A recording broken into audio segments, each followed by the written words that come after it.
बहुत खुशी है, खुशी का इजहार नहीं है। सलाम आदाब, मैं हूं अमीर रजा और आप देखना शुरू कर दिए हैं रडिया लाइव। रडिया लाइव में आप सभी दर्शकों का स्वागत है। इतनी कठिन संघर्ष उतनी बड़ी सफलता। अभी हमारे साथ हैं शारिक भाई, जिन्होंने बीपीएससी के द्वारा आयोजित एपीओ एग्जाम में सफलता हासिल की है। इससे जानेंगे कि ये एग्जाम कैसे देते हैं और एपीओ क्या होता है। सबसे पहले आपको रडिया लाइव की पूरी टीम की ओर से बहुत बहुत मुबारक। मैं खुदा ताला का शुक्र अदा करता हूँ। सबसे पहले आप ये बताएं एपीओ क्या होता है और इसकी तैयारी कैसे की जाती है। एपीओ जो है उसका ये होता है असिस्टेंट प्रोसिक्यूशन ऑफिसर, उसको हिंदी में कहते हैं सहायक अभियोग पदाधिकारी। ये लॉ करने के बाद लॉ आप जब पास हो जाते हैं तो इसके बाद आपको बीपीएससी द्वारा ये एग्ज़ाम कंडक्ट करवाया जाता है। इसमें आपका फर्स्ट स्टेज होता है प्री, फिर उसके बाद होता है मेंस, फिर होता है इंटरव्यू। तो इसमें आपको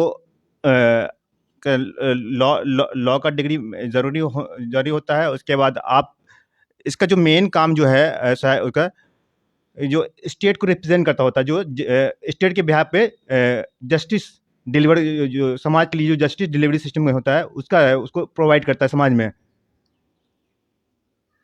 और जो भी जो कहते हैं केसेस वगैरह जो होते हैं समाज में, जो भी एफआईआर वगैरह होता है, तो ये एज ए करेक्शनल सिस्टम इसको कहते हैं। जो पुलिस वगैरह एफआईआर करती है, उसके बाद जो रिपोर्ट्स उसने इन्वेस्टिगेशन करने के बाद जो रिपोर्ट वगैरह कंप्लीट हो जाता है, तो वो हम लोगों के पास सबमिट करेगा। फिर हम लोग उस रिपोर्ट को जो भी एविडेंस होगा उसको हम न्यायालय में न्यायाधीश के सामने हम लोग पेश करते हैं। उस बेसिस पे किसी भी व्यक्ति को या तो कन्विक्ट कर दिया जाएगा या एक्विट कर दिया जाएगा।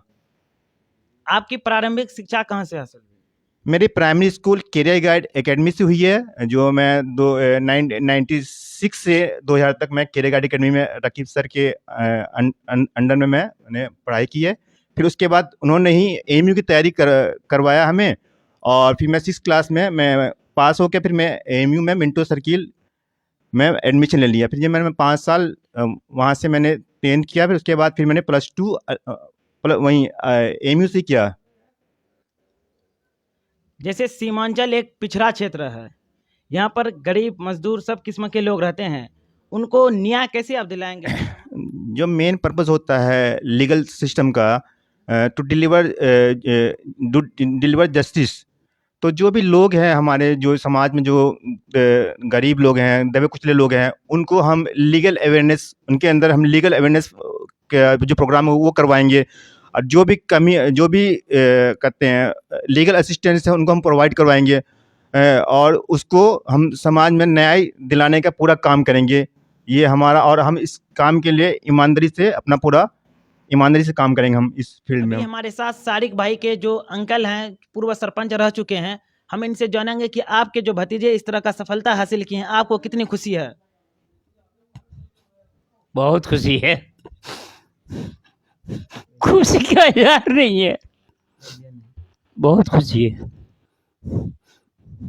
जब दिल्ली में पढ़ रहा था ना, मैं कई बार गया, 8-8, 10-10 घंटा ही 12-1 बजे रात को पढ़ आता था।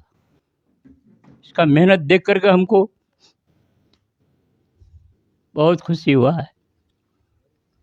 अभी हमारे साथ मौलाना खुर्शीद साहब हैं, जो कि शारिक भाई को बधाई देने के लिए आए थे। कितनी खुशी है आपको? अल्लाह का शुक्र है कि बहुत ही खुशी है, अल्हम्दुलिल्लाह। कुरान मुक़द्दस के अंदर यानी अल्लाह का 2 दस्तूर है, एक दस्तूर हदीस में है और एक कुरान में है। हदीस का दस्तूर ये है कि बंदा को वह मिलता है जिसकी वह नीयत करता है, और कुरान का दस्तूर ये है कि बंदा को वह मिलता है जिसकी वह मेहनत और कोशिश करता है।